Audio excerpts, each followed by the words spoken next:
Hello friends, എല്ലാവർക്കും നമസ്കാരം. നിങ്ങളെവരും കാത്തിരിക്കുന്ന അലീനയുടെ ഇന്നത്തെ വിശേഷത്തിലേക്ക് എല്ലാ കൂട്ടുകാർക്കും സ്വാഗതം. എല്ലാവർക്കും നല്ലൊരു ദിവസം ആശംസിച്ചുകൊണ്ട് തന്നെ വിശേഷത്തിലേക്ക് കിടക്കാം. അതിനു മുമ്പായിട്ട് ആരെങ്കിലും നമ്മുടെ ഈ ചാനൽ ആദ്യമായിട്ട് കാണുന്നുണ്ടെങ്കിൽ ഇതുവരെ സബ്സ്ക്രൈബ് ചെയ്ത് വെച്ചിട്ടില്ലെങ്കിൽ ഒന്ന് സബ്സ്ക്രൈബ് ചെയ്ത് വെച്ചിട്ട് ഒരു ലൈക്കും ഒരു ഹൈപ്പും കൂടി അടിച്ചിട്ട് വീഡിയോ കാണാൻ വേണ്ടി ശ്രമിക്കണേ. അപ്പൊ നേരെ വിശേഷത്തിലേക്ക് തന്നെ കടന്നാലോ. അങ്ങനെ നമ്മൾ ആകാംക്ഷപൂർവ്വം കാത്തിരുന്ന ആ ഒരു ദിവസമാണ് കേട്ടോ ഇന്ന്. നമ്മുടെ ശരണ്യ സത്യങ്ങളൊക്കെ അലീനയോട് തുറന്നു പറയാൻ പോവുകയാണ്. അപ്പൊ തുടങ്ങുമ്പോൾ തന്നെ കാണിക്കുന്ന ഭാഗവേ ആ അമ്പലത്തില് ഇങ്ങനെ 3 പേരും കൂടെ നിൽക്കുകയാണ്. ഓമനക്കുട്ടനും ശരണ്യയും നമ്മുടെ അലീനയും കൂടെ നിൽക്കുകയാണ്. അപ്പൊ ഓമനക്കുട്ടൻ ഇങ്ങനെ ഇവരിങ്ങനെ കാത്ത് നിൽക്കുകയാണ് കേട്ടോ. അമ്പലത്തിന്റെ അകത്ത് പോയി ഇവർ തൊഴുതിട്ട് ഇറങ്ങി വന്നപ്പോഴത്തേക്കും അങ്ങനെ ഓമനക്കുട്ടനോട് പറഞ്ഞു, അതെ ഓമനക്കുട്ട, നീ ഇവിടെ ഇരിക്കും, ഇവിടെ ഈ ആൽത്തറയിൽ നല്ല തണലുണ്ടല്ലോ, ഞങ്ങൾ കുറച്ചു നേരം കൂടെ സംസാരിച്ചിട്ട് വരാം, ഒരു 5 മിനിറ്റ് ഈ തണലത്ത് ഒരു ഒത്തിരി നേരം, ഒത്തിരി നേരമൊന്നുമില്ല, ഒരു 5 മിനിറ്റ് എന്ന് പറഞ്ഞു. അപ്പോഴത്തേക്ക് ഓമനക്കുട്ടൻ ഇപ്പൊ എന്താ ഇരുന്നോ സംസാരിച്ചോണ്ട് പറഞ്ഞിട്ട് ഓമനക്കുട്ടൻ അങ്ങ് മാറിപ്പോയിട്ടോ. അങ്ങനെ അവർ രണ്ടുപേരും അങ്ങനെ ഇരിക്കുകയാണ്. അപ്പോഴത്തേക്കും നമ്മുടെ അലീന ആ ഒരു ആൾത്തറയിൽ പോയിരുന്നു. അങ്ങനെ ശരണ്യനെ കൊണ്ട് ഇരുത്തി. അത് കഴിഞ്ഞിട്ട് അലീനോട് പറഞ്ഞു, ഇവിടെ സാധാരണ പുരുഷന്മാരല്ലേ വന്നിരുന്ന് ഇങ്ങനെ ഇരുന്ന് സംസാരിക്കുന്നത്, നമ്മൾ ആദ്യമായിട്ടായിരിക്കുമല്ലോ ഇങ്ങനെ സ്ത്രീകൾ ഇവിടെ വന്ന് ഇങ്ങനെ ഇരുന്ന് സംസാരിക്കുന്നത്. സ്ത്രീകളാണെങ്കിൽ നിന്ന് സംസാരിച്ചിട്ട് അങ്ങ് പോകും. അല്ല ശരണ്യെ, നീ നല്ലതുപോലെ മനസ്സ് തുറന്ന് പ്രാർത്ഥിച്ചോ? എല്ലാം ഭഗവാനെ ഏൽപ്പിച്ചു കൊടുത്തില്ലേ? എന്നെയും നിന്നെയും എല്ലാവരെയും, എല്ലാ സംഭവങ്ങളെയും, നടന്നതും നടക്കാനിരിക്കുന്നതുമായ സകലതും അങ്ങനെ ഭഗവാനെ ഏൽപ്പിച്ചു കൊടുത്തു കഴിഞ്ഞിട്ടുണ്ടെങ്കിൽ പിന്നെ നമ്മുടെ മനസ്സ് ശുദ്ധ. എല്ലാം സമർപ്പിച്ചില്ലേ? ആ എല്ലാം സമർപ്പിച്ചു അലീന ചേച്ചി.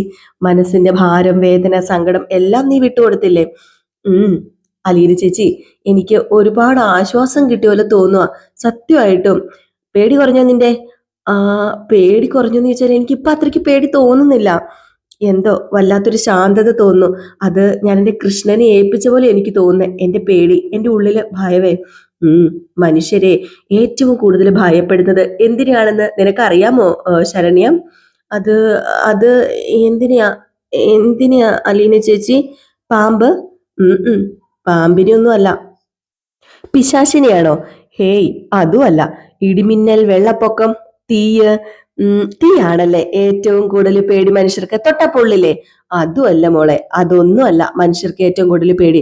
മനുഷ്യന് ഏറ്റവും കൂടുതൽ പേടിയുണ്ടല്ലോ മനുഷ്യന് തന്നെയാ.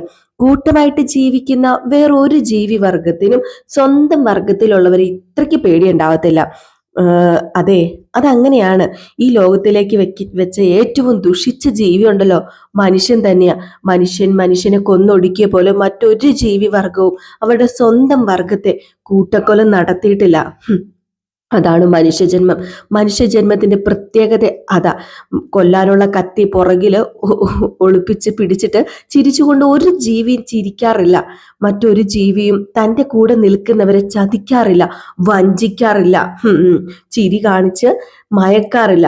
മറ്റൊരു ജീവിയും വിശ്വസിച്ച് കൂടെ വന്നവരെ ഉപേക്ഷിക്കാറില്ല. പക്ഷെ ഇതിനെല്ലാം കഴിവുള്ള ഒരേ ഒരു ജീവി ആരാണെന്ന് അറിയാമോ? അത് മനുഷ്യൻ തന്നെയാ. മനുഷ്യനെ പോലെ മറ്റൊരു ജീവിയും കൊള്ളയും പിടിച്ചുപറിക്കലും അങ്ങനെ കവർച്ചയും ഒന്നും നടത്താറില്ല. മറ്റൊരു കാര്യത്തിനും പണത്തിനും പെണ്ണിനും പൊന്നിനും ഒന്നും വേണ്ടി ആർത്തിയും അസൂയും ഉള്ളവരൊന്നുമല്ല. എല്ലാം മനുഷ്യര് മാത്രം മോളെ. അതാ ഞാൻ പറയുന്നത്, ഈ ലോകത്തിൽ ഏറ്റവും കൂടുതൽ നമ്മൾ പേടിക്കേണ്ടത് മനുഷ്യരെ തന്നെയാണ്. അവരുണ്ടല്ലോ നമ്മളെ കൊല്ലും, തിന്നും, വഞ്ചിക്കും, ചതിക്കും, കൂടെ നിന്ന് പറ്റിക്കും. അപ്പോഴത്തേക്ക് നമ്മുടെ ശരണി പറയാണേ, ശരിയാ ചേച്ചി, ശരിയാ ചേച്ചി പറയുന്നത് ശരിയാ, എനിക്കിപ്പൊ അങ്ങനെ തോന്നുക. അതാ മോളെ, ലോകത്തിൽ ഏറ്റവും കൂടുതൽ കള്ളം പറയുന്നതും പരസ്പരം വഞ്ചിക്കുന്നതും ചതിക്കുന്നതും ഒക്കെ മനുഷ്യര് തമ്മിലാ. അതേ ചേച്ചി, എന്നെ ഒരാള് കള്ളം പറഞ്ഞു കൊണ്ടുപോയി ചതിച്ചതല്ലേ. ഞാൻ ജീവനെ പോലെ സ്നേഹിച്ച ഒരാള്. അയ്യോ, അതൊന്നും ഇനി ഓർക്കരുത്. അത് ഓർക്കാൻ വേണ്ടി അല്ല മോളോട് ഞാൻ ഇത് പറഞ്ഞത്. അതൊക്കെ വിട്ടേക്കണം. അതൊന്നും ഓർത്തിട്ട് കൊച്ചിന് യാതൊരു പ്രയോജനവും കിട്ടാൻ പോകുന്നില്ല. മറക്കണം, തള്ളിക്കളയേണ്ടത് തള്ളിക്കളയണം. അത് പിന്നെ ചേച്ചിയോട് എനിക്ക് വേറൊരു കാര്യം പറയാനുണ്ട്. ഞാന് സത്യം പറഞ്ഞാൽ ഇതുവരെ ആ സത്യം ആരോടും പറഞ്ഞിട്ടില്ല, മറച്ചു വെച്ചു. ആ സത്യം എനിക്ക് പറയണം, എനിക്ക് ആ സത്യം പറയണം. അതെ, എനിക്കിപ്പോ അതിൽ വിഷമം തോന്നുക, സങ്കടം തോന്നുക. അതിനെന്താ? എന്ത് വിഷമാണേലും ചേച്ചിയോട് പറഞ്ഞു. അത് പിന്നെ ചേച്ചി എന്നോട് ദേഷ്യമൊന്നും വിചാരിക്കരുത് കേട്ടോ. ഇല്ലടി മോളെ, നിന്നോട് ഞാൻ ദേഷ്യം കാണിക്കാനോ? അത് പിന്നെ ചേച്ചി ജോലിക്ക് നിൽക്കുന്ന ആ വീട്ടിലെ രോഹിത് ഉണ്ടല്ലോ. രോഹിത് പറഞ്ഞോ? കൊച്ചു പറ. അത് ആ രോഹിത് ആ രോഹിത്ത് അയാള് അയാള് അയാൾ എന്നെ ഒന്നും ചെയ്തിട്ടില്ല ചേച്ചി. ഏ എന്താ രോഹിത്ത് നിന്നെ ഒന്നും ചെയ്തിട്ടില്ലെന്നോ? എന്താ മോളെ നീ പറയുന്നത്? അതെ ചേച്ചി, സത്യം ഞാൻ പറഞ്ഞത്. അയാള് എന്നെ തൊട്ടിട്ട് പോലുമില്ല, എന്നെ നോക്കിയിട്ട് പോലുമില്ല. ഏ മോളെ തൊട്ടിട്ടില്ലെന്നോ? മോളെ നോക്കിയിട്ടില്ലെന്നോ? അപ്പം രോഹിത് ഇപ്പം ജയിലിൽ കിടക്കുന്നത്? അത് അത് ഞാൻ പറഞ്ഞല്ലോ, മറ്റു 3 പേരും കൂടി എന്നെ പിടിച്ചു വലിച്ച ആ റൂമിലേക്ക് കൊണ്ടുപോയതും അയാളെ, എന്നെയല്ല, എന്നെ മയക്കി കിടത്തി കൊണ്ടുപോയി. അയാളെ വലിച്ചഴച്ച് ഞാൻ കിടക്കുന്ന റൂമിനടുത്തേക്ക് കൊണ്ടുവന്നു. അപ്പം ഒരു തരത്തിൽ ഇങ്ങനെ ഒരു ഭ്രാന്തനെ പോലെ അയാൾ കരയുന്നതോ എന്തൊക്കെയോ കാണിക്കുന്നതോ ഒക്കെ എൻ്റെ കൺമുമ്പിൽ ഇപ്പോഴും ഉണ്ട്. അയാൾ ഒരിക്കലും എന്നെ തൊട്ടിട്ടില്ല ചേച്ചി, എന്നെ തൊട്ടിട്ടില്ല. ഇറങ്ങി വാടാ ഇങ്ങോട്ട് എന്ന് പറഞ്ഞുകൊണ്ട് വലിച്ചഴച്ചുകൊണ്ട് വന്നപ്പോഴത്തേക്കും ഞാൻ വരുന്നില്ല എന്നിങ്ങനെ പറയായിരുന്നു. ഞാൻ ഒരുപാട് കരഞ്ഞു പറഞ്ഞതാ ഹരിയോട് എന്നെ ഒന്നും ചെയ്യരുതെന്ന്. ഈ സമയത്ത് രോഹിത്തിനെ 2 പേര് കൂടി വലിച്ചു പിടിച്ചോണ്ട് വന്നിട്ട്, ഞങ്ങൾ മാത്രമല്ല നീയും ഇവിടെ എന്തെങ്കിലും ചെയ്യണം, നീയും അത്രയ്ക്ക് പുണ്യാളനൊന്നും ആകണ്ട ഞങ്ങളുടെ കൂടെ വന്നിട്ടെന്ന് പറഞ്ഞ് നിർബന്ധിച്ച് എൻ്റെ ദേഹത്തേക്ക് തള്ളിയിട്ടു. പെട്ടെന്ന് പേടിച്ചു വിറച്ച ആ ചേട്ടൻ എണീറ്റ് പോയത്. അയാൾ എന്നെ ഒന്നും ചെയ്തിട്ടില്ല, രോഹിത്തേട്ടൻ എന്നെ ഒന്നും ചെയ്തിട്ടില്ല. സത്യമായിട്ടും എന്നെ ഒന്ന് തൊട്ടിട്ട് പോലുമില്ലേ ചേച്ചി. മാത്രമല്ല എന്നോട് എന്നോട് എന്നോട് പറഞ്ഞു ഞാൻ ഒന്നും ചെയ്യില്ല. ദേ എടാ, നീ ഇവനെ ചതിച്ചു കൊണ്ടുവന്നല്ലേ ഹരി, ഇവളെ വെറുതെ വിട് ഹരി, ഇവള് പാവമല്ലേ ഹരി എന്ന് എന്റെ കരച്ചിൽ കണ്ടിട്ട് ആ ചേട്ടൻ ഹരിയോട് പറയുന്നത് ഞാൻ കേട്ടു. അപ്പം മോന്തക്കുറ്റിക്കിട്ട് അടി കൊടുത്തിട്ട് ഒപ്പം നിന്നിട്ട് കാല് വാരുന്നോടെ നായെ, മര്യാദയ്ക്ക് ഞങ്ങൾ പറയുന്നത് കേട്ടോണം, സ്വന്തം ബന്ധമൊക്കെ അങ്ങ് വീട്ടില്, ഇവളെ നീ റേപ്പ് ചെയ്യണം എന്ന് പറഞ്ഞപ്പം കാല് പിടിച്ച് കരയായിരുന്നു ആ ഏട്ടൻ. എന്നെ വെറുതെ വിട് പ്ലീസ്, ഞാൻ സമ്മതിക്കത്തില്ല, എനിക്ക് വേണ്ട, നിങ്ങൾ എന്താണെന്ന് വെച്ചാൽ ചെയ്തോ, എനിക്ക് വേണ്ട, കൊന്നാലും ഞാൻ സമ്മതിക്കത്തില്ല എന്ന് പറഞ്ഞുകൊണ്ട് ഇറങ്ങി ഓടാൻ തുടങ്ങിയപ്പം ആ 3 പേരും കൂടെ ചേർന്ന് ആ ഏട്ടനെ പിടിച്ചു വെച്ചിട്ട് നട്ടലില്ലാത്ത നാറിന്നും പറഞ്ഞ് കുറെ ഉപദ്രവിച്ചു. എന്നിട്ട് എന്തൊക്കെയോ കാണിച്ചു. ആ ചേട്ടന് കുതറി മാറി ഓടി രക്ഷപ്പെടാൻ നോക്കിയപ്പം ആ ചേട്ടനെ ടോയ്ലറ്റ് കയറ്റി അടച്ചിട്ടു. ഞങ്ങൾ പോയാ മതി എന്നും പറഞ്ഞ്. എന്നിട്ട് വീണ്ടും അവന്മാരെന്നെ റേപ്പ് ചെയ്തു.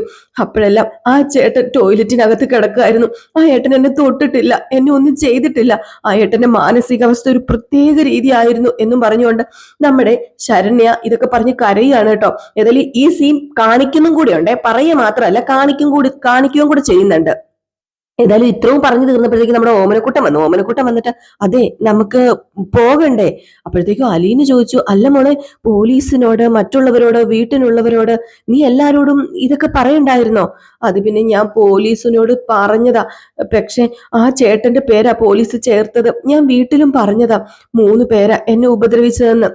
വീട്ടിൽ മാത്രമല്ല, ഞാൻ എല്ലാവരോടും പറയാൻ ശ്രമിക്കുന്നുണ്ട്. പക്ഷെ പോലീസുകാർ അച്ഛനോടും അമ്മയോടും ഞങ്ങളുടെ മറ്റു ബന്ധുക്കളോടും ഒക്കെ പറഞ്ഞത് ആ ചേട്ടന്റെ പേരും കൂടി ഇരുന്നോട്ടെ, കേസിന് ബലം കിട്ടാൻ അതാ നല്ലതെന്നും ഞാൻ 1000 തവണ പറഞ്ഞതാ. ആ ഏട്ടനൊന്നും ചെയ്തിട്ടില്ല എന്ന്, പീഡിപ്പിക്കാൻ എത്ര പേരുണ്ടോ അതാ നല്ലതെന്ന് അന്ന് ആ പോലീസുകാർ പറഞ്ഞത്. എന്നാൽ മാത്രമേ കേസ് ഇരട്ടിക്കുകയുള്ളൂ, എന്നാലേ കേസിന് ഒരു ബലം കിട്ടുകയുള്ളൂ എന്നൊക്കെ പറഞ്ഞ് എല്ലാവരും കൂടി നിർബന്ധിക്കുമ്പോൾ ഞാൻ എന്നെ ചെയ്യും? ആ ഒരു അവസ്ഥയിൽ എനിക്ക് ഒന്നും ചെയ്യാൻ പറ്റാത്ത അവസ്ഥയായിരുന്നു. വീട്ടുകാര്, പാർട്ടിക്കാര്, സമുദായക്കാര്, ബാക്കി ആൾക്കാര്, പോലീസുകാര്, ഇവരെല്ലാവരും കൂടി നിർബന്ധിച്ചപ്പോ എനിക്ക് വേറൊരു വഴിയില്ലായിരുന്നു ചേച്ചി. അതുകൊണ്ടാ ഞാൻ രോഹിതേട്ടന്റെ പേര് പറഞ്ഞത്. ഒരിക്കലും രോഹിതേട്ടൻ എന്നെ തൊട്ടിട്ടില്ല ചേച്ചി, രോഹിതേട്ടൻ എന്നെ ഒന്നും ചെയ്തിട്ടില്ല ചേച്ചിന്ന്. അതിൽ ഈ ഒരു സമയത്ത് നമ്മുടെ അലീന രോഹിത് ജയിലിൽ കിടന്ന ഒരു ഭാഗം ഇങ്ങനെ മനസ്സിൽ ഓർക്കുകയാണ് കേട്ടോ. ചങ്ക് തകർന്നു പോവാ. സ്വന്തം രക്തമല്ലേ ജയിലിൽ കിടന്നപ്പോഴത്തേക്ക് നമ്മുടെ രോഹിത്തിന്റെ മുഖത്തുണ്ടായിരുന്ന ആ ഒരു ഇതുണ്ട്, എന്താ പറയാ, ആരുടെയും മുഖത്ത് നോക്കാൻ പറ്റാതെ തളർന്നു കുത്തി കിടന്ന ആ ഒരു അവസ്ഥ, അതൊക്കെ നമ്മുടെ അലീനയ്ക്ക് ഓർത്തിട്ട് അലീനയ്ക്ക് സത്യം പറഞ്ഞു കഴിഞ്ഞിട്ടുണ്ട് ഭ്രാന്ത് പിടിക്കുകയാണോ, സങ്കടം വരികയാണോ, കരയാൻ തോന്നുകയാണോ, വല്ലാത്തൊരവസ്ഥ. നമ്മുടെ ദയനീയമായ രോഹിത്തിന്റെ ഒരു നോട്ടം ഉണ്ടായിരുന്നു അലീനയുടെ മുഖത്തേക്ക്. അലീന പോലീസ് സ്റ്റേഷനിൽ ചെന്നപ്പം ആ ഒരു നോട്ടം കൂടെ അതൊക്കെ മനസ്സിലോർത്ത് വല്ലാതെ വിമ്മിഷ്ടപ്പെടുകയാണ്. ചേച്ചി, ഞാൻ ചെയ്തത് തെറ്റാണോ ചേച്ചി എന്നിങ്ങനെ ചോദിച്ചു കഴിഞ്ഞപ്പോഴത്തേക്കും അലീന പറയുന്നുണ്ട്, സാരമില്ല മോളെ, നീ ചെയ്ത് തെറ്റൊന്നുമല്ല. അങ്ങനെ ഒരു സാഹചര്യത്തിൽ എല്ലാവരും കൂടെ നിർബന്ധിക്കുമ്പം നിനക്ക് അങ്ങനെയല്ലാതെ വേറൊന്നും പറയാൻ പറ്റത്തില്ലല്ലോ, നീ പറഞ്ഞു പോകും. അത് പിന്നെ ചേച്ചി, ഞാനത് മാറ്റി പറയണമെങ്കിൽ ഞാൻ മാറ്റി പറയാം ചേച്ചി, ഞാൻ തിരുത്താൻ ചേച്ചി. നീ മാറ്റി പറയണോന്ന് ചോദിച്ചാല് നിന്റെ മനസാക്ഷി എന്തു പറയുന്നോ അതുപോലെ നീ ചെയ്യണം മോളെ, അതുപോലെ നീ ചെയ്താൽ മതി. ഈ കാര്യത്തിൽ എനിക്ക് ഒന്നും പറയാനില്ല. ഞാൻ നിന്നെ സ്വാധീനിക്കാൻ വന്നതോ ഞാൻ എന്റെ ജോലിക്ക് നിൽക്കുന്ന വീട്ടിൽ രക്ഷപ്പെടുത്താൻ വന്നതോ അല്ല. നീ തകർന്നു കിടക്കുകയാണ്, നീ പോയി അവളെ ആശ്വസിപ്പിക്കണം, നീ വേണം അവളെ കൈ പിടിച്ച് നടത്താനായിട്ട് എന്നൊക്കെ എന്റെ മനസ്സിലുള്ള മനസാക്ഷി എന്നോട് പറഞ്ഞു. ആ മനസാക്ഷി എന്നോട് പറഞ്ഞതുകൊണ്ട് മാത്രം സത്യത്തിൽ ഞാനിപ്പോ ഇവിടെ വന്ന് നിൽക്കുന്നത്. മരണഭയത്തെ പോലും മറികടന്ന് ഞാൻ നിന്റെ അടുത്ത് വന്ന് നിന്നെ എണീപ്പിച്ചു കൈ പിടിച്ചു നടത്തിയത് ഇവിടം വരെ ഞാൻ നിന്നെ നടത്തി കൊണ്ടുവന്നു. എന്റെ മനസാക്ഷി പറഞ്ഞത് ഞാൻ അനുസരിച്ചു. എനിക്ക് ആ ഒരു വിശ്വാസം, അല്ലെങ്കിൽ എനിക്ക് ആ ഒരു ഇത് എന്റെ മനസ്സിലുള്ളത് കൊണ്ട് എനിക്ക് ഒരിക്കലും കുറ്റബോധം ഒന്നും തോന്നുന്നില്ല. അപ്പോഴത്തേക്ക് നമ്മുടെ ഓമനക്കൂട്ടം പറഞ്ഞു, ദേ അച്ഛൻ വിളിച്ചോണ്ടിരിക്കുക, മതി നിങ്ങൾ സംസാരിച്ചത്, പോകാം എന്നിങ്ങനെ പറഞ്ഞു. അപ്പോഴത്തേക്ക് നമ്മുടെ ശരണി വീണ്ടും വീണ്ടും ചോദിക്കും, ചേച്ചിക്ക് എന്നോട് ദേഷ്യമുണ്ടോ? സത്യം പറ ചേച്ചി, ഇനി എന്നെ കാണാൻ വരുമോ? എന്റെ പൊന്നെ, നിന്നോട് ദേഷ്യം ഇല്ല മോളെ, നീ പാവ, നിന്നെ ഞാൻ കാണാൻ വരാതിരിക്കുന്ന എന്തിനാ? ദേ ഞാൻ പറഞ്ഞല്ലോ, എനിക്ക് നിന്നോട് യാതൊരു ദേഷ്യവും ഇല്ല. ഇവിടം വരെ വന്നില്ലേ നീ, ഇനി പുറകോട്ട് നോക്കരുത്, പുറകില് നടക്കുന്ന കാര്യങ്ങളെ കുറിച്ച് ചിന്തിച്ച് കരയരുത്, വീടിനകത്ത് അടച്ചിരിക്കരുത്, പ്രത്യേകിച്ച് ഇറങ്ങി നടക്കണം. നീ ഒരു കുറ്റവും ചെയ്തിട്ടില്ല, നിനക്ക് ഈ ലോകത്ത് ജീവിക്കുവാനുള്ള ആ ഒരു അവകാശമുണ്ട്. നിന്റെ മനസ്സിൽ എപ്പോഴും വേണം, ഞാൻ തെറ്റ് ചെയ്തിട്ടില്ല എന്ന ഓർമ്മ. കഴിയുമെങ്കിൽ എല്ലാ ദിവസവും അമ്പലത്തിൽ വന്ന് തൊഴണം, പ്രാർത്ഥിക്കണം. ഓമനക്കുട്ട കൂടെ വരൂലോ അല്ലെ? ഇവളെയും കൂടെ കൊണ്ടുവരണേ. അല്ലെങ്കിൽ വേണ്ട, അമ്മേനെ കൂട്ടിയാൽ മതിയല്ലോ, അമ്മയുടെ കൂടെ വരാലോ. ഇങ്ങനെ ചടഞ്ഞ് വീട്ടിലിരുന്ന് കഴിഞ്ഞാലേ ശരിയാവില്ല. മോൾക്ക് ഈ ലോകത്ത് ജീവിക്കാനുള്ള അവകാശമുണ്ട്, അതുകൊണ്ട് മോള് വരണം, ബാ നമുക്ക് പോകാമെന്നും പറഞ്ഞുകൊണ്ട് നമ്മുടെ ശരണ്യായിട്ട് നേരെ അലീനെ ഓമനക്കുട്ടിനെ പോവുകയാണ് കേട്ടോ. ഏതായാലും നമ്മുടെ അലീനയുടെ മനസ്സിൽ വല്ലാണ്ട് ബുദ്ധിമുട്ട് അനുഭവിക്കുകയാണ്. ഇതിങ്ങനെ കിടക്കല്ലേ മനസ്സിന്റെ ഉള്ളിൽ. അങ്ങനെ നെടുമ്പുരയ്ക്ക് വീട്ടില് നമ്മുടെ അലീന ഓട്ടോയിൽ ചെന്ന് ഇറങ്ങുകയാണ് കേട്ടോ. ഏതോ നമ്മുടെ ഷാജിച്ചേട്ടൻ്റെ ഓട്ടോയോ എന്നല്ല, വേറെ ഏതോ ഒരു ഓട്ടോ വിളിച്ചോണ്ടാട്ടോ പോകുന്നത്. അങ്ങനെ ഒരു 150 രൂപ ഓട്ടോക്കാരൻ പറഞ്ഞു കഴിഞ്ഞപ്പോഴത്തേക്കും, എന്റെ പൊന്നും ചേട്ടാ 150 തോന്നുന്ന പോലെ പറഞ്ഞേക്കാണോ? ഏഹേ, എന്നാ പിന്നെ 200 താ എന്ന് പറഞ്ഞു. അപ്പൊ നമ്മുടെ അലീന എടുത്ത് 150 രൂപ കൊടുത്തു കേട്ടോ. ഏതായാലും അലീനയുടെ ചെവിയിൽ ആ വാക്കുകൾ, ശരണ്യയുടെ വാക്കുകൾ ഇങ്ങനെ മുഴങ്ങി മുഴങ്ങി മുഴങ്ങി നിൽക്കുകയാണ്. അപ്പം അതൊക്കെ മനസ്സിൽ വിചാരിച്ചാണ് നെടുമ്പുരയ്ക്കൽ ചെല്ലുന്നത് കേട്ടോ. അങ്ങനെ നെടുമ്പുരയ്ക്കൽ ചെന്നു ആ വീട്ടിന്റെ മുമ്പിൽ നിൽക്കുമ്പോഴും ഇങ്ങനെ മുഴങ്ങുകയാണ്. ഏതായാലും കോളിംഗ് ബെല്ലടിച്ചു കഴിഞ്ഞപ്പോഴത്തേക്ക് നമ്മുടെ ബബിത അവിടെ ഇങ്ങനെ ഇരിക്കുക, ഫോണൊക്കെ കുത്തി എന്തൊക്കെയോ കുത്തി പിറക്കി ഇരിക്കുകയായിരുന്നു. അപ്പൊ അതൊക്കെ കുത്തി കുത്തി കുത്തി കുത്തി പതിയെ പോയി വാതിൽ തുറക്കുക. എന്റെ പൊന്നോ, കണ്ടു കഴിഞ്ഞിട്ടുള്ള ഒരു ചവിട്ട് വെച്ച് കൊടുക്കാൻ തോന്നി. നേരവും ഫോണും അത് നോക്കി ഇങ്ങനെ അട്ടയിരിക്കാന്ന് പറയാ ഒരു സെറ്റിയില്. അങ്ങനെ ജനലിൽ കൂടെ നോക്കും ആരാന്ന് നോക്കി നമ്മുടെ ബബിത. അപ്പോഴത്തേക്കും അലീനിയ, ഓ ഇവളാണോ വന്നോ, ഇവള് നാശം പിടിക്കാനായിട്ട് തോന്നിയിടത്തൊക്കെ പോയിട്ട് വന്നേക്കോ, ചെന്തു ഇവളൊക്കെ പെരക്കകത്ത് എന്തിന് കേറ്റുന്നതാ, കേട്ടണ്ടായിരുന്നു കോപ്പ് എന്നൊക്കെ പറഞ്ഞു നിൽക്കുക. ഏതായാലും എന്നിട്ടും നമ്മുടെ അലീന വെളിയിൽ നിൽക്കുക. അപ്പൊ ആരും വാതിൽ തുറക്കുന്നില്ലേ. അപ്പൊ അലീന എന്ത് ചെയ്തു, വീണ്ടും കോളിംഗ് ബെൽ അടിച്ചു. അപ്പൊ ബബിതയ്ക്ക് തുറക്കാതിരിക്കാൻ നിവൃത്തിയില്ല, കാരണം തുറന്നില്ലെങ്കിൽ ബാലചന്ദ്രന്റെ കയ്യിൽ നിന്ന് കേൾക്കൂല. അങ്ങനെ ബബിത പതുക്കെ വാതിൽ തുറന്നു എന്നിട്ട് ചോദിച്ചു, ഒരു തവണ ബെല്ലടിച്ചത് കേട്ടു, പിന്നെ എന്തിനാ ബെല്ലടിക്കുന്നത്, ഒരു തവണ അടിച്ചാ പോരെ? അത് പിന്നെ ഞാൻ ഓർത്തു ബബിത കേട്ടില്ല എന്ന്. വാതില് തുറക്കാൻ സമയം എടുത്തപ്പം ഇവിടെ ആരും വാതില് കൊടുക്കാൻ വേണ്ടി ഡോർ കീപ്പർ ആയിട്ട് കാത്തു നിൽക്കുകയല്ല. നീ എന്തിനാ ദേഷ്യപ്പെടുന്നത് ബബിത? അത് പിന്നെ ഞാൻ ദേഷ്യപ്പെട്ട ഒന്നുമല്ല, കാര്യം പറഞ്ഞതാ. അല്ല കൃഷ്ണമോൾ എന്തേ? കൃഷ്ണമോൾ ഇല്ല ഇവിടെ? അവള് കിടന്ന് നല്ല ഉറക്കവാ. അല്ല അച്ഛനും ഇല്ല ഇവിടെ? രണ്ടുപേരും കൂടെ ഒന്നിച്ചല്ലേ ഇവിടുന്ന് പോയത്? പുറത്ത് കാറ് കിടപ്പുണ്ടോ? ഇല്ലല്ലോ. അപ്പൊ പിന്നെ മനസ്സിലാകത്തില്ലേ അച്ഛൻ ഇവിടെ ഇല്ല എന്ന്? ഓ, പോർച്ചിലേക്ക് ഞാൻ നോക്കിയില്ല ബബിത. പിന്നെ എന്നാത്തിനാ ഉണ്ടക്കണ്ണ് 2 മുഖത്ത് വെച്ചിരിക്കുന്നത്, നോക്കത്തില്ലേ? എന്റെ പൊന്നു ബബിത, നിനക്ക് എന്താ ബബിതെ? അച്ഛൻ വന്നിട്ടില്ല എന്ന് പറഞ്ഞാ പോരെ, ഇത്രയൊക്കെ പറയണോ? എനിക്ക് പറയാനുള്ളത് ഞാൻ പറയും. അത് നീ കേൾക്കാൻ പറ്റത്തില്ലല്ലേ? ചെവിയിൽ പഞ്ഞി അങ്ങോട്ട് എടുത്ത് തിരികെ വെക്ക എന്നും പറഞ്ഞുകൊണ്ട് ബബിത അങ്ങ് പോയി കേട്ടോ. എന്ത് ചെയ്യാനാ, നമ്മുടെ അലീന അകത്തേക്ക് കയറി വാതിലൊക്കെ അടച്ചിട്ട് ഇങ്ങ് വരിക. അങ്ങനെ അലീനയ്ക്ക് ഒരു സമാധാനം കിട്ടുന്നില്ല കേട്ടോ. അപ്പോഴത്തേക്ക് നമ്മുടെ അലീന എന്ത് ചെയ്തു, ഫോൺ എടുത്തിട്ട് നമ്മുടെ ബാലചന്ദ്രനെ വിളിക്കുക. എന്നിട്ട് പറഞ്ഞു, അച്ഛൻ ഇങ്ങോട്ട് വരികയാണോ അതോ എങ്ങോട്ടേലും പോവുകയാണോ? അത് പിന്നെ ഞാൻ ഭരണങ്ങാനം വരുമെന്ന് പോവാ. എന്താ അലീന, അത്യാവശ്യമുണ്ടോ? ഏയ് കുഴപ്പമൊന്നുമില്ല അച്ഛാ, അച്ഛൻ പോയിട്ട് വന്നാൽ മതി. അല്ല നീ എപ്പോഴാ എത്തിയത്? ഞാൻ ഇപ്പൊ വന്നതേ ഉള്ളൂ അച്ഛാ. അല്ല നീ പോയിട്ട് കാര്യങ്ങളൊക്കെ എന്തായി? ആരെങ്കിലും വഴക്കിന് വന്നോ? മണ്ണെണ്ണയും തീപ്പെട്ടിയൊക്കെ ആയിട്ട്? ഏയ് ഇല്ല അച്ഛാ, ആരും വഴക്കിന് വന്നില്ല, ഒരു കുഴപ്പമില്ലായിരുന്നു. അല്ല ശരണിയെ നീ സമാധാനിപ്പിച്ചോ? എഴുന്നേൽപ്പിച്ചു, പുറത്തിറക്കി, റോഡിൽ കൂടി നടത്തിച്ചു, ആ കുട്ടീനെ അമ്പലത്തിൽ കൊണ്ടുപോയി. കൊള്ളാലോ, നീ മിടിക്കാണല്ലോ, അത്രയൊക്കെ ആയോ?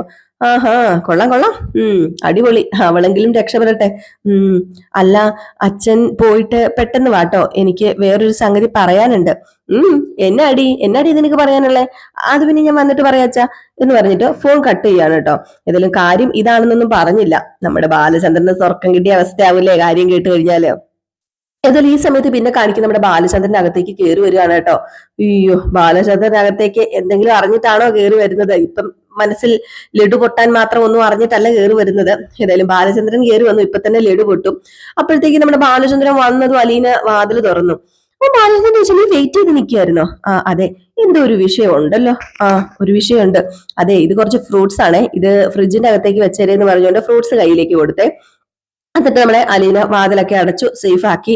ഏതെങ്കിലും പറയാൻ മുട്ടി നിൽക്കുകയാണ് ഈ കാര്യം. ഈ സമയത്ത് നമ്മുടെ അലീന ചോദിച്ചു, അല്ല അച്ഛൻ എന്താ മേളിൽ കയറി പോകത്തപ്പം ബാലചന്ദ്രൻ ഇങ്ങനെ നിൽക്കുക, അച്ഛൻ ഞാൻ ചായ എടുക്കട്ടെ? അത് പിന്നെ നിനക്ക് എന്തോ പറയാനുണ്ടെന്ന് പറഞ്ഞില്ലേ, എന്താ പറയാനുള്ളത്? അത് പിന്നെ അച്ഛൻ ശാന്തമായിട്ട് കേൾക്കണം, നമ്മൾ ശോഭിച്ചിട്ടോ എടുത്തു ചാടിയിട്ടോ ഒന്നും യാതൊരു കാര്യമില്ല. നീ കാര്യം പറ മോളെ, എന്താ നിനക്ക് പറയാനുള്ളത്? അത് പിന്നെ ഞാനിന്ന് ശരണയെ കൂട്ടി നടക്കാൻ പോയില്ലേ, അപ്പം അവൾ എന്നോട് ഒരു കാര്യം പറഞ്ഞു. എന്താ, എന്ത് കാര്യം പറഞ്ഞത്? അത് എന്താണെന്ന് ചോദിച്ചു കഴിഞ്ഞാല് അച്ഛൻ ഞാൻ പറഞ്ഞില്ലേ, അച്ഛൻ ദേഷ്യപ്പെടരുത്, അച്ഛൻ പെട്ടെന്ന് എടുത്തു ചാടി ഒന്നും ഇറങ്ങരുത്. അവള് വേറൊന്നുമല്ല എന്നോട് പറഞ്ഞത്. രോഹിത്ത് ഒരു വിധത്തിലും അവളെ ഉപദ്രവിച്ചിട്ടില്ല എന്ന് തന്നെ എന്നോട് പറഞ്ഞത്. ഇത് കേട്ടതും ബാലചന്ദ്രന്റെ മുഖഭാവമൊക്കെ അങ്ങ് മാറി കേട്ടോ. ബാലചന്ദ്രൻ വല്ലാത്തൊരു പീക്ക് ലെവലിൽ എത്തിയിരിക്കുകയാണ്. ഉയ്യോ, സ്വർഗം കിട്ടിയ അവസ്ഥയൊന്നും അല്ല. ആദ്യം കണ്ണു തള്ളിപ്പോവാ. പ്രത്യേകിച്ച് നമ്മുടെ അലീന പറയൂല്ലോ, പോലീസുകാർ നിർബന്ധിച്ചാണ് ശരണ്യനെ കൊണ്ട് രോഹിത്തിന്റെ പേര് കേസിൽ ഉൾപ്പെടുത്തിയതെന്ന്. ഇതൂടെ കേട്ട് കഴിഞ്ഞാൽ സഹിക്കും നമ്മുടെ ബാലചന്ദ്രൻ. കൊട്ടുക്കത്തില്ലേ ചെന്ന് കയറി പോലീസുകാരെയൊക്കെ വലിച്ചിറക്കി പിടിച്ച് എല്ലാത്തിനെ തൊപ്പി തെറിപ്പിക്കത്തില്ലേ. അടിപൊളി സീനായിട്ട് വരാനിരിക്കുന്നത്. അപ്പൊ ഈ ഒരു സീൻ കാണിച്ച ഇന്നത്തെ വിശേഷം അവസാനിക്കുന്നത്. അപ്പൊ എല്ലാവരും കാത്തിരിക്കുക അടുത്ത വിശേഷത്തിനായിട്ട് കാത്തിരിക്കുക. അപ്പം എല്ലാവർക്കും വീണ്ടും നല്ലൊരു ദിവസവും, പിന്നെ ഇന്ന് നമ്മുടെ കൊഴുക്കട്ട ശനിയാന്ന് തോന്നുന്നല്ലേ. അപ്പൊ എല്ലാവർക്കും നല്ലൊരു കൊഴുക്കട്ട ശനിയൊക്കെ ആശംസിച്ചുകൊണ്ട് നിർത്തുകയാണ്. അപ്പൊ നെക്സ്റ്റ് വീഡിയോ ആയിട്ട് കാണാം. അതുവരെ എല്ലാവർക്കും ടാറ്റാ ബൈ ബൈ. ലൈക്ക് അടിക്കാൻ മറക്കരുതേ. പിന്നെ ഉണ്ടല്ലോ നമ്മുടെ രേവതിയുടെയും സച്ചിയുടെയും കഥയും അതുപോലെ നയനിയുടെയും ആദർശിന്റെയും കഥയും നമ്മുടെ ജിൽ ചിന്നുവിൽ ഇടും കേട്ടോ. അതും ഉടനെ തന്നെ നമ്മൾ പോസ്റ്റ് ചെയ്യുന്നതായിരിക്കും. അതുകൂടെ പോയി ഒന്ന് കാണണം കേട്ടോ എല്ലാവരും. അപ്പൊ ടാറ്റാ ബൈ ബൈ.